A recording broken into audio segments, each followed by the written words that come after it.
20% inflation, 20% interest rates. Which one's going to happen first?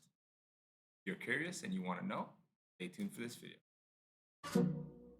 This is the Commandments of Wealth podcast. I'm Alex, I'm Joel. and we are wealth managers from a wealth management company based out of Toronto, Ontario, Canada, where we serve 6, 7, and 8 figure entrepreneurs and investors Canada wide, coast to coast.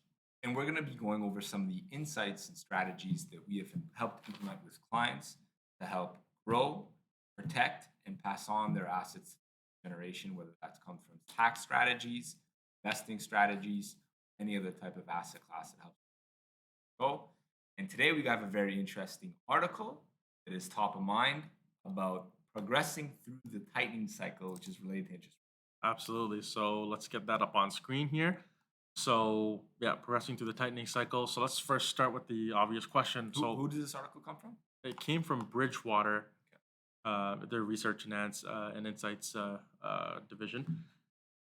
So we have to talk about what a tightening cycle is. Okay.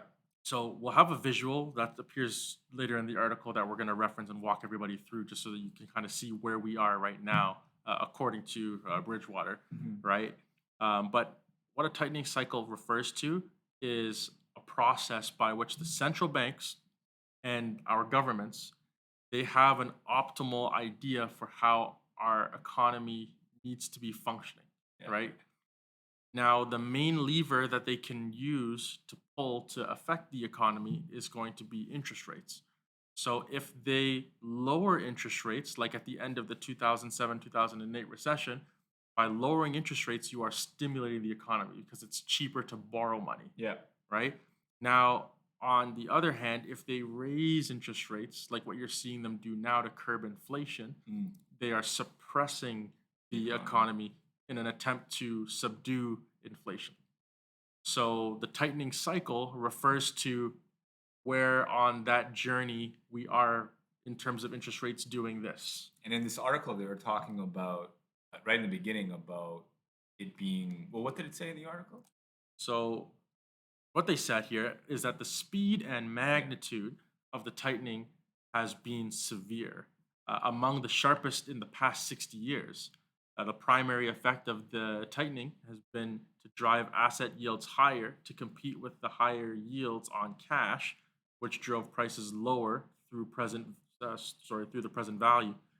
That effect is pretty much the full explanation for this year's weak asset markets. Yeah. So what they're saying is That's kind very simply, they're inversely related. Interest rates go up. That means the price or the yield that you can get on cash in the savings account goes up too. Yes. Probably everybody has noticed. The idea is if it goes up farther than enough, why would you or an investor want to put money in things that are more volatile, whether that's stock or bond? Now you have cash that can compete with higher interest rates. Interest rates up drives net asset of all, drive the net value of all the asset classes Yes. inversely related. Exactly, right? So that's what they're explaining here. So now they mentioned the sharpest increase in 60 years, right? So, effectively we went from, close to 0% to roughly 4% in interest hikes. So just can you put that into, context? How significant of an increase is that, Joel? Yeah. So if you have something at a quarter of a percent or 25 basis points, and you go to 50 basis points or half a percent, that would be a 100% increase. Exactly, because you've just gone from 25 to 50. That's doubling. Doubling. Yeah. Same thing if we went from 4 to 8. But what we've done is go from 0 or 25 basis points to 4. Right? So that's almost effectively a 400+% increase in interest rates. Exactly. This is why the impact has been so severe and why it's creating some discomfort with asset prices and perception of economies moving forward. And that's normal. Had a big jump in 9-10 months. Exactly. And I also wanted to preface that by saying that it takes time for these changes to really be priced into the market in our daily lives. So, case in point, for those of us that knew when in early 2020, 2021, when they were printing these historical amounts of dollars, and flooding our economy with extra currency, right? We are just now starting to see them over the past 9 months raise interest rates because they're trying to deal with the inflation that was caused largely by that money printing. So the same thing with the interest rate hikes, right? Where inflation hasn't come down as much as they would have liked to see. Hasn't come down Yeah, at all. yeah, exactly, right? But it takes some time for these interest rate changes to make their way into the market. Yeah. So there will be, so no matter what happens, there's going to be some, pain and discomfort. It's just, how significant things will be before they end up getting, more normalized. Well, that will And have to, how far we might have to go. yeah, and how far and drastic we might have to go. We'll have to see, but we'll give our thoughts later on as we go through the article. And the article actually shows what a tightening cycle looks like, right? 4 stages. Exactly. Yeah. So let's go through the 4 stages right now. So we have here the central bank eases. So if they talk about coming into COVID now, right, where they were doing the lockdowns, So like COVID just hit Yeah, late COVID. February, early March. yeah, of 2020. So what was happening? So the central banks and the governments, they were working together to print money, right, so that they could keep the economy afloat despite lockdowns and things like that. So when they say easing, that's just the term that's used for the creation of additional currency. So making capital cheaper. So printed money, Mhm. and then they also lowered interest rates to keep the economy Afloat. afloat, most optimal state in this time. Exactly. So that's the first stage. Yeah. So then the result of that is liquidity improves because yes, if you add more cash to the economy, then there's more cash available. Yeah. So the general liquidity in the economy improves. So what that does though is that the risk premiums fall and asset values rise. So risk premiums falling, that's interest rates. interest rates falling, and then having cash now in a bank account not earning almost. Exactly. Okay. Right. And then because asset levels are rising, the growth is rising. But what happens is remember, like you had the meme stocks like GameSpot, AMC, Real estate. right? Bitcoin, everybody going crazy, everything's going to the moon, Yeah. Dogecoin, you name it, right? Yeah. All the coins, right? So what the central banks and the government they see is like, whoa, things are kind of going off the rails. This isn't sustainable. So we gotta, Which was inflation. Yeah, which is inflation. Yeah, overheating economies overheating. exactly. So we've got to hit the brakes a little bit. So they do what's called tightening, which is raising the interest rates. And so when they started this stage, they started off pretty slowly, right? Mhm. They did like 25 basis points, Mhm. 50 basis points, very cautious. Yeah. So that's stage 3 is they start raising it and they're very cautious on how they're raising it. Yeah. And what's the last stage? So the last stage is liquidity tightens, right? So meaning that now as interest rates are going up, it becomes more expensive to borrow money. And like we said in the article, is that if cash and savings accounts can get comparable or higher yields relative to what you would get if you invested that money into, let's say, the stock market Or even the bond or market. even the bond market, then people are more likely than they otherwise would be to take money out of those environments and put it into these bank accounts and stuff like that Because it's a risk-free asset. because it's a risk-free asset, Yeah. which means that liquidity is tightening in the market, so the economic marketplace, which brings us to the growth slowing, which is where we Where are we right are, now, yeah. right now, And right? what is it? It's kind of cut off there, but let's So say risk premiums premiums rise rising and net the asset assets values fall. falling. Exactly. Ah, sounds quite familiar. Yeah, exactly, right? So as interest rates go up, the value of assets, tends to come down a And bit. is that arrow showing us where we are today?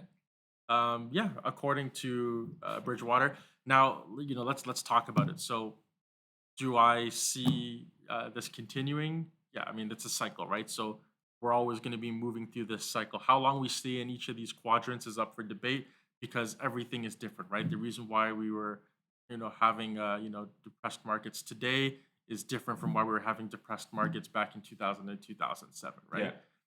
Same thing. It was different in the 70s, 80s, 40s. There's always a reason, right? But these patterns remain consistent. The rising and increasing, Yeah, that is constant. exactly. So, um, if I were to give my opinion on which would hit 20% first, Mm-hmm. well, I mean, it's kind of a trick question because realistically, the most likely one to hit 20% first would be inflation because interest rates are basically wielded in order to manipulate inflation Yeah. to the best of their abilities. Yeah. So we wouldn't see 20% interest rates unless we had comparable or higher inflation, Oh right? no. So I'm gonna say it's possible. Anything's possible, right? I mean, like, nobody thought a global pandemic of this type would have been possible, right? If you went back in time 3 years and said in 2019, hey, it's gonna be a global lockdown, people would be like, oh, that's impossible. How could that even work, Yeah, it was right? completely out of the mind Yeah, of that happening. exactly. But what about your opinion now on, is it What would possible hit for first? yeah, what would hit first and what's possible? Well, Is it possible? absolutely, I agree with you. The first thing that would hit first would be inflation because interest rates are a tool to either suppress the economy or stimulate. So, first thing, if it were to happen, would be inflation hitting 20. Yeah. Do I think, in Canada we're at 6, 7, US we're at about 8. They're not encouraging numbers. When I look out around the world, inflation is higher in most developed countries outside of Canada and US. You look at Europe, someplace Mm. 10. Um, it's tough to make that call. I'm very hopeful also that it doesn't continue to go higher. Mhm. Um, but hope isn't a very good strategy. So you kind of want to prepare for the either outcome. And how we do that at our firm is you diversify. And Exactly. you diversify with a purpose. And I think that's a great segue for the commandment of the day, ladies and gentlemen. What you're here for is, again, diversify with a purpose. Yeah. So I know, for those of us who've been tuning in and watching several other episodes, this is one that's been used more than once now, but that is why it is a commandment, Yeah. because it is universally applicable, Yeah. right? And we're going to just kind of touch on more like what that would look like, right? So I know we're talking about, if we were to talk about asset classes, right? Because I know we've talked about similar, reasons for doing this before. So you want to have different asset classes. You can elaborate a little bit more, in a second. But I would also say too that knowing where you are and what your goals are, because we could talk about diversification, but the reason why we say with a purpose, because it doesn't mean, let's say that if there's 10 buckets, you have 10% in each bucket. Or you have Yeah. 100% bonds. Yeah, or you have 100% bonds, right? 100% equities. Yeah. Right? That's It- not diversification. You yeah. have a lot of breadth of Yeah. diversification, or depth rather, but you don't have breadth. You have depth, but you wouldn't have breadth. Yeah, exactly. And anything else you'd like to add to Yeah, to like if that? you're really, really worried about inflation and you think that's your base case, then you should be tilting your portfolio to things that play better with it, right? So if you're going to be buying bonds, maybe you should have more credit, maybe you should have more inflation protected notes. Mhm. And then on the equity side, you'd have more financials, industrial, energy, materials, Mhm. right? But don't just have one asset class. You try to only go into oil and it doesn't work out for you. Mhm. You can either be very rich or very poor very quickly, Yeah. right? So usually it's about maintaining your wealth. Diversification will get you through the mud. And if there's uncertainty, you want to increase your diversity. And so Mhm. what we've been doing, because we're not sure whether inflation is going to spike very rapidly or come off very rapidly, we've been increasing our breadth of diversity. Clients have gold, some clients have inflation protection, some of our clients have market neutral, they're short in the market, Mhm. right? But we've positioned our portfolios not only tailored to our clients, but also to make sure that whatever scenario happens, that they can play to live another day. They will be able to survive what happens here and coming out the other. That's through diversification. That's how you protect. Then when things calm down, then you can make bigger bets through concentration. But diversification is very important in this time period. We'll get you through. Absolutely. So no, I completely agree with that. So yeah, as Sun Tzu said, if you know yourself, then you're gonna have great odds for success. And I think that that's the missing component. So what Joel said, how we approach diversification, that all matters. But a big part of the process is helping you understand where you want to be, where you're trying to go, versus where you are today, and then helping you come up with that allocation that does that best for you. So with that being said, if you have any questions, we would encourage you to reach out. Even comment in the comment section, get the discussion started. And yeah, thanks for tuning in for this episode. And we will see you guys next week. Peace. Peace.